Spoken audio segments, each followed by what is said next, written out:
ഇപ്പോൾ ജില്ലാ പഞ്ചായത്ത് പ്രസിഡന്റ് ഷംസാദ് മരക്കാരൊപ്പം ചേരുന്നുണ്ട്. ഷംസാദ്, എന്താണ് ഇപ്പോൾ അവിടുത്തെ അവസ്ഥ?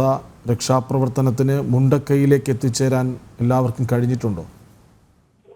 നിലവിൽ നമുക്ക് മുണ്ടക്കൈയിലേക്ക് അങ്ങനെ ഒരു റെസ്ക്യൂ ടീമായി നമുക്ക് എത്തിച്ചേരാൻ പറ്റിയിട്ടില്ല. പക്ഷെ അതിനൊരു ശ്രമം നമ്മൾ അവിടെ നടത്തുന്നുണ്ട്. അത് റോപ്പ് വഴി നമുക്ക് പുഴ കുറുകെ കടന്നുകൊണ്ട് അവിടെ ചെല്ലാനുള്ള ശ്രമമാണ് നടത്തുന്നത്. അങ്ങനെയാണ് നമുക്ക് അവരുടെ അടുത്ത് എത്താൻ കഴിയും. പക്ഷെ അവരെ റെസ്ക്യൂ ചെയ്യുക എന്ന് പറയുന്നത് തിരിച്ച് റോപ്പ് വഴി റെസ്ക്യൂ ചെയ്യൽ ഇത്തിരി ബുദ്ധിമുട്ട് ആയിരിക്കും. കാരണം അവർക്ക് അവിടെ നിന്ന് നമുക്ക് തിരിച്ച് കൊണ്ടുവരണമെങ്കിൽ ഇപ്പോൾ ഒരു ആശ്വാസ വാക്ക് പോലും നേരിൽ ചെന്ന് പറയാൻ പറ്റാത്ത വിധം ഒറ്റപ്പെട്ട് കിടക്കുകയാണ് മുണ്ടക്കൈ. അതെ അതെ അതെ, മുണ്ടക്കൈയിലേക്ക് നമുക്ക് എത്താൻ പറ്റിയിട്ടില്ല. നമുക്കത് ഈ ഒരു അരമണിക്കൂർ കൊണ്ട് നമുക്ക് മുണ്ടക്കൈ എത്താൻ പറ്റും, അവരെ കാണാൻ പറ്റുമെന്നാണ് നമ്മൾ പ്രതീക്ഷിക്കുന്നത്. ഇവിടുത്തെ പ്രാദേശികമായ ആളുകൾ ഒരു വഴിയിലൂടെ മുണ്ടക്കൈയിൽ എത്താൻ നോക്കുന്നുണ്ട്.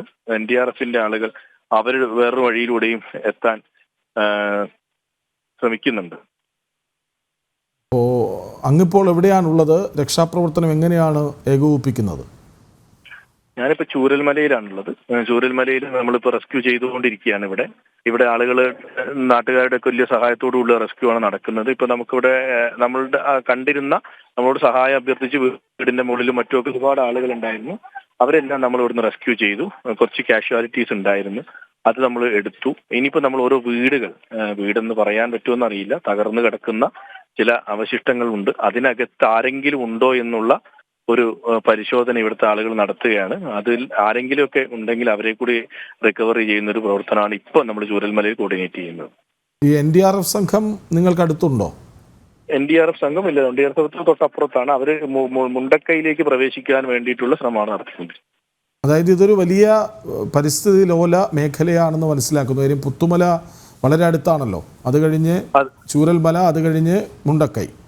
അതെ അതെ അതെ അതെ. അപ്പോ പുത്തുമലയുടെ അടുത്ത പ്രദേശമായിട്ടാണ് ചൂരൽമല വരുന്നത്.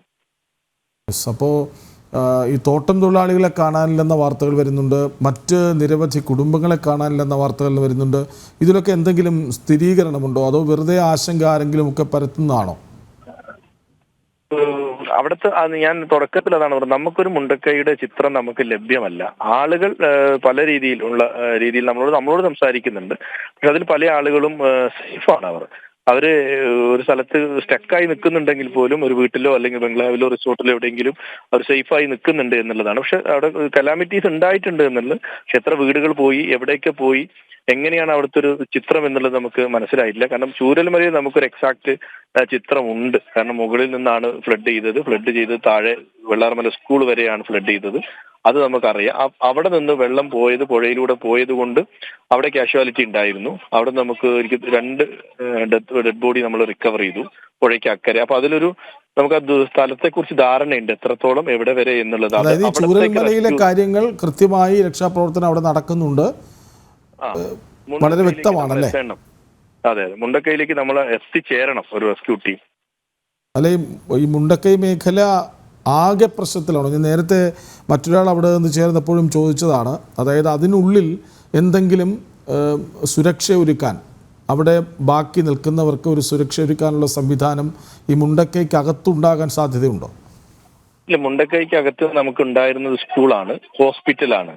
രണ്ടും ഈ ഫ്ലഡിൽ പോയി എന്നാണ് പറയപ്പെടുന്നത്. അപ്പോൾ ഹോസ്പിറ്റലും നമുക്ക് നിലവിലില്ല, അവിടെ സ്കൂളും നമുക്ക് നിലവിലില്ല. അങ്ങനെ കാര്യമായി നമുക്കൊരു റെസ്ക്യൂ ചെയ്യാൻ പറ്റിയ ഒരു സംവിധാനം അവിടെ ഇല്ല. പിന്നെ റോഡ് കണക്ടിവിറ്റി പ്രശ്നമുണ്ട്.